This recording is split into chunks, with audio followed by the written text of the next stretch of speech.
Epílogo. Parte 1. As coisas ficaram simples após a vitória do Rei Feiticeiro. Os demi-humanos já haviam perdido a vontade de lutar, então tudo o que restava era massacrá-los. Não havia praticamente nenhuma vítima do lado do Reino Sacro, mas o solo estava cheio de cadáveres demi-humanos. Agora que o general inimigo, Jaldabaoth, havia sido derrotado, ninguém poderia ficar no caminho do exército de libertação do Reino Sacro. Recapturar a cidade de Prati e a capital de Oburns foi praticamente instantâneo. Ainda demoraria um pouco mais para libertar a cidade de Rimun, que ficava mais a oeste, e também havia pessoas sofrendo em vilarejos que haviam sido convertidos em campos de concentração, mas isso já era um grande passo. A capital liberada estava cheia de sons alegres, e seu ardor não diminuíra mesmo depois de um dia inteiro. Na verdade, ficou mais animada. Mesmo em meio a tantas conquistas, os militares de alto escalão, incluído Neia, sabiam que ainda havia uma verdadeira montanha de problemas a serem resolvidos. A primeira questão era comida. Os demi-humanos tinham comido tudo e causaram escassez de comida. Isso certamente prejudicaria o progresso do Reino Sacro no futuro. A segunda foram as pessoas que morreram. Perdas na força de trabalho podem ser substituídas. No entanto, se os mortos fossem artesãos, estudiosos ou pessoas capazes de um dia terem tais ocupações, então a perda de conhecimento seria um golpe fatal para a nação. A quarta foi a questão dos recursos. Os demi-humanos haviam saqueado e destruído muitas coisas, e a reconstrução de tudo exigiria muitos recursos. E por fim, havia a questão do tempo. Os demi-humanos tinham tomado 2 temporadas de colheitas durante a invasão, e precisariam trabalhar 2 vezes mais para compensar a perda. E, claro, pode haver demi-humanos à espreita dentro do Reino Sacro. Eles precisariam ser erradicados e exterminados. A localização da maioria dos itens roubados pelos demi-humanos, objetos de valor e itens mágicos, era desconhecida. Os demi-humanos tinham culturas diferentes, assim, adornar-se com metais preciosos e colecionar riquezas humanas não era uma coisa estranha. Mas o mais estranho era que não havia pistas sobre para onde essas coisas haviam sido levadas. Isso porque eles tinham sido completamente incapazes de rastrear as unidades de transporte do inimigo. Por mais que houvesse muitos problemas pela frente, havia pessoas que achavam melhor se aliviar um pouco em festejos francos e honestos. Ansiavam por uma pequena pausa antes dos dolorosos dias que viriam, e Neia concordou com esse ponto também. No entanto, ela não poderia fazer isso hoje. Ela não poderia se entregar a festejos no dia de hoje. A razão para isso foi porque foi um dia de despedida. Um dia muito triste. Havia uma carruagem solitária parada em frente ao portão principal da capital real, no lado leste da cidade. Em contraste com o simples exterior da carruagem, Neia sabia que seu interior era luxuoso e meticulosamente equipado, e seu desempenho também era excelente. Em particular, seus assentos não machucariam a bunda mesmo depois de longos períodos sentados neles. De fato, era a carruagem que Neia teve permissão de compartilhar com o Rei Feiticeiro quando ele veio para o Reino Sacro. Em outras palavras, hoje era o dia em que o Rei Feiticeiro deixaria o Reino Sacro e retornaria ao seu próprio país. Originalmente, não seria surpreendente ver uma carruagem do Reino Feiticeiro cercada por demi-humanos. O Rei Feiticeiro havia unificado as colinas Abelion e trazido muitos dos demi-humanos sob sua bandeira para a batalha com Jaldabaoth. Dito isto, não havia nenhum deles à vista, pois o Rei Feiticeiro permitirá que todos voltassem para as colinas. Esta não foi uma questão dos últimos dias. Ele os deixará retornar depois que a batalha final com Jaldabaoth terminara. Quando perguntou a razão para isso, ela recebeu a resposta: você deve odiar estar perto dos demi-humanos, não é? Tal era a sua simpatia pelo povo do Reino Sacro. Neia ficou profundamente comovida. Ele considerou o estado mental do Reino Sacro e deixou seus próprios soldados voltarem para casa, dizendo que viajariam na companhia dos soldados do Reino Sacro, que eram de outra nação. Isso não era de maneira alguma um comportamento comum para o governante de uma nação. De fato, a menos que fosse o Rei dos Reis, o magnânimo Rei Feiticeiro. O grupo de seguidores de Neia também estava profundamente comovido. Portanto, quando Neia e seus companheiros tinham assumido a responsabilidade de se tornarem a guarda de honra do Rei Feiticeiro, ninguém poderia protestar. É claro que quase não havia mais brigas, então na maioria das vezes eles simplesmente se moviam com o Rei Feiticeiro, mas os rostos de seus camaradas ainda estavam frescos nas memórias de Neia. Ela lembrou da alegria por poder andar com a pessoa que o salvara, o orgulho de poder acompanhar o herói que derrotara Jaldabaoth, depois, a felicidade de poder ficar ao lado do rei que tanto admiravam. Seus rostos todos misturavam essas emoções diferentes. Eles não estavam à vista hoje. Tudo o que ela podia ver foram as paredes e o portão principal da capital do Reino Sacro, e depois a estrada que levava a Prati, que continuava até o Reino Feiticeiro. O Senhor vai voltar hoje, Vossa Majestade. As pessoas estão todas cheias de alegria após a libertação da capital real. Eu sinto que não seria incômodo ter Vossa Majestade se juntando a nós nos próximos dias, em um festival de ação de graças por quem foi o maior contribuinte para recuperar a capital em poucos dias. Ela havia feito essa pergunta várias vezes no passado, mas provavelmente obteria a resposta que já esperava, que ele estava voltando para casa. Mesmo assim, ela ainda tinha que perguntar de novo. Possivelmente obra do lado feminino de Neia. Ah, eu voltarei para o reino feiticeiro hoje. Eu não estou confiante em minha capacidade de lidar com cerimônias. Quando o rei feiticeiro murmurou para si mesmo, ele fez um movimento muito exagerado, como dar de ombros de forma cômica, talvez porque ele soubesse que Neia se sentiria angustiada se levasse suas palavras a sério. É certamente brincalhão, Vossa Majestade. Bem, sim, eu estava apenas brincando.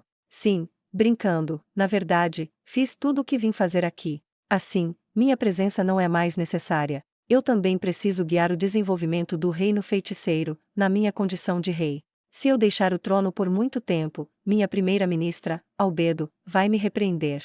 A mente de Neia evocou o rosto da beleza classe mundial que ela vira apenas uma vez. Ela era uma mulher cuja beleza a tornava inesquecível.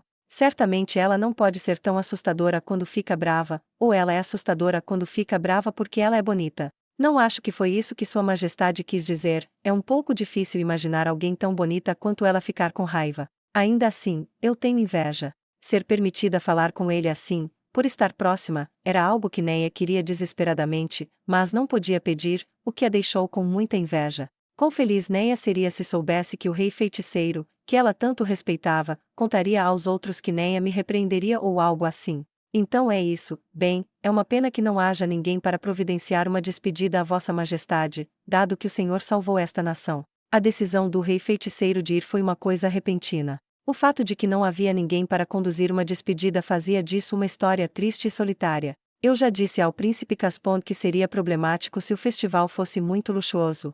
Esta nação enfrenta muitas dificuldades no momento. Em vez de desperdiçar recursos e mão de obra para uma despedida, prefiro que usem na reconstrução do país. Vossa Majestade. Por que ele precisava voltar? Se ela se agarrasse a ele e fizesse uma grande cena de choro, provavelmente poderia atrasar o seu retorno por uma semana. Mesmo sentindo o desejo de fazê-lo, Neil suprimiu. Ela não podia agir mimadamente em torno do mais misericordioso dos reis, o rei feiticeiro. Ah, não é porque eu quero agir como uma espécie de figurão, é só que esse país realmente não tem mais nada, digo, como riqueza. Eu até pensava que em dar uma volta e conhecer melhor. O que eu quero dizer é, assim, eu gostaria que todos vocês não se importassem comigo e continuassem trabalhando arduamente. E também, olhe, a estabilidade do seu país também será boa para o reino feiticeiro, seremos bons vizinhos. Haverá comércio entre nós e assim por diante no futuro, sim. Ele sentiu o que Neia estava pensando e estava tentando confortá-la. Ele era tipicamente muito legal e elegante, mas às vezes ele falava de uma forma que a deixava preocupada. Muito obrigada, Vossa Majestade. Oh, não se preocupe com isso. Eu vim para este país por causa das empregadas de Jaldabaoth, afinal. E agora? O rei feiticeiro deu um afago das costas de Shizu, que estivera ao seu lado todo esse tempo, como se estivesse tentando mascarar sua presença. E agora eu as tenho, valeu a pena vir para este país. Neia sentiu que era um pouco embaraçoso que o reino sacro não pudesse dar nada ao rei feiticeiro. O rei feiticeiro ganhou Shizu, a empregada demônio, com sua própria força. Neia e todos que compartilhavam suas crenças sentiam o mesmo. Houve discussões sobre o que eles dariam a ele, mas alguém mencionou que, já que ele era um rei, ter alguém que não representasse o país dando-lhe um presente, ao contrário de suas intenções, seria muito rude, e então o plano havia ido por água abaixo. No mínimo, Neia esperava que Caspond fizesse concessões a nível nacional ou assinasse um tratado favorável ao reino feiticeiro. Se você quiser, eu posso ressuscitar sua mãe com uma magia poderosa que só pode ser usada uma vez por ano, o que me diz? Muito obrigada, Vossa Majestade, mas não há necessidade disso. Durante a libertação da capital, um dos prisioneiros testemunhou a morte da mãe de Neia em batalha. Ela tinha ouvido falar do valente apoio de sua mãe. Certamente não ficaria brava mesmo se não fosse ressuscitada. Além disso, dizia-se que as magias de ressurreição exigiam materiais extremamente valiosos como componente material, e Neia teria dificuldade em comprá-los. Talvez o misericordioso rei feiticeiro pudesse fornecê-los de graça, mas ela não podia continuar contando com a generosidade de seu salvador para seu próprio bem. Porém, no caso de seu pai, parece que os demi-humanos tinham descartado o cadáver, de modo que ela não poderia sequer dar um último adeus, o que era muito triste. Falar por muito tempo só torna a despedida mais difícil. Daqui a alguns instantes partirei. Shizu, há alguma coisa que queira dizer à senhorita Baraja? Tchau. Tudo bem. Adeus. Shizu estendeu a mão para Neia, que a sacudiu. E então, as duas soltaram sem mais delongas. Vocês duas estão bem com isso? Vai ficar, bem. Sim, Vossa Majestade. Entendi. Bem, vamos indo, Shizu. Quando o rei feiticeiro colocou um pé no degrau que levava à sua carruagem, ele se virou para Neia. Este país terá muitas dificuldades no futuro, mas tenho certeza de que você poderá trabalhar bastante e superar isso. Espero vê-la novamente. Sim, senhor. Assim que o rei feiticeiro estava prestes a entrar em sua carruagem, Neia olhou para suas costas e não pôde deixar de gritar. Majestade! Vossa Majestade! O rei feiticeiro parou no degrau da carruagem e olhou para trás. Neia engoliu em seco, tomou coragem e perguntou com a voz trêmula. Ah, me perdoe. Eu poderia chamar o senhor de Ainsama. Ela disse deslavadamente. Certamente ela, como plebeia de outra nação, seria repreendida por se atrever a falar com ele de uma maneira tão familiar. E? Ah, sim, você pode me chamar do que quiser. Muito obrigada. Ela curvou-se profundamente ao magnânimo rei de outra nação e, quando levantou a cabeça, chegou a vez de Shizu subir a carruagem. Se cuide, Shizu-senpai. Shizu esticou o polegar para cima e depois entrou na carruagem. Talvez, por sentir que os dois haviam embarcado, o cavalo relinchou e começou a trotar. Então, Vossa Majestade. Enquanto observava a carruagem se afastar, Neia não pôde mais esconder as lágrimas enquanto gritava. Vida longa a Sua Majestade o Rei Feiticeiro. Ela não foi a única que gritou no alto de sua voz. Havia mais de um portão na capital real. Seus companheiros crentes usaram os outros portões e secretamente se reuniram para que pudessem aparecer do lado de fora do portão para desejar o bem ao Rei Feiticeiro. Por muito tempo ele viva! Por muito tempo ele viva! Por muito tempo ele viva! Ao mesmo tempo, espalharam as flores que dedicaram tanto para colher. A carruagem continuou em meio a tudo isso. Dificilmente seria uma boa opção para o homem que salvara o reino sacro. Mesmo assim, foi o melhor que Neia e as pessoas que entenderam como ela se sentia puderam fazer. A carruagem foi encolhendo ao longe e sua visão foi borrada pelas lágrimas. Neia soluçou. Ela se sentia muito solitária agora. Ela queria que o rei feiticeiro e Shizu perguntassem: você gostaria de vir para o reino feiticeiro? Se eles perguntassem isso, Neia poderia ter abandonado tudo para ir com eles. Mas eles não tinham. Ela odiou isso. No final, Neia tinha sido nada mais do que uma escudeira durante sua breve estada neste país. Todos os tipos de emoções negativas se agitaram dentro dela. No entanto, isso estava errado. Nos ouvidos de Neia, ecoaram as palavras que o rei feiticeiro dissera. Este país terá muitas dificuldades no futuro, mas tenho certeza de que você poderá trabalhar bastante e superar isso.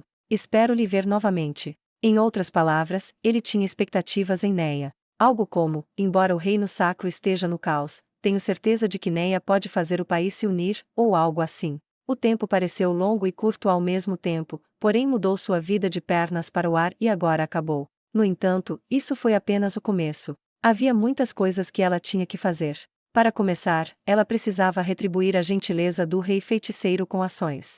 Depois, ela precisaria reconstruir este país. Justiça e maldade. Neia nunca tinha realmente entendido o que aquelas duas palavras significavam, mas agora ela podia inflar seu peito e bradar a resposta. O rei feiticeiro é a justiça, ela diria. E ser fraco é um pecado. O importante é trabalhar com afinco para ser forte, e assim por diante. Neia precisava espalhar as verdades que aprendeu para todo o reino sacro. Baraja-sama, por favor, limpe suas lágrimas. Era Bertrand. Olhando mais de perto, seus olhos também estavam vermelhos. Talvez ele tivesse enxugado suas próprias lágrimas antes de chegar ao lado de Neia, mas sua voz ainda estava tremendo, outra prova de que havia chorado. Ah! Neia enxugou com força suas lágrimas, assim como Shizu limpava o rosto pela primeira vez. Baraja-sama. As pessoas que testemunharam essa batalha, todos querem ouvir sobre o rei feiticeiro. Muitos mais vieram com suas famílias também. Tudo bem. Nós lhes diremos que Sua Majestade, a Insama é um rei verdadeiramente nobre, e também sobre a Shizu. Neia olhou para frente. Despedidas realmente são deprimentes. Contudo, pessoal, vamos espalhar a verdade, que Sua Majestade é justiça, para mais pessoas. Oi! Mais de 3.000 pessoas gritaram em uníssono e, em seguida, ficaram atrás de Neia.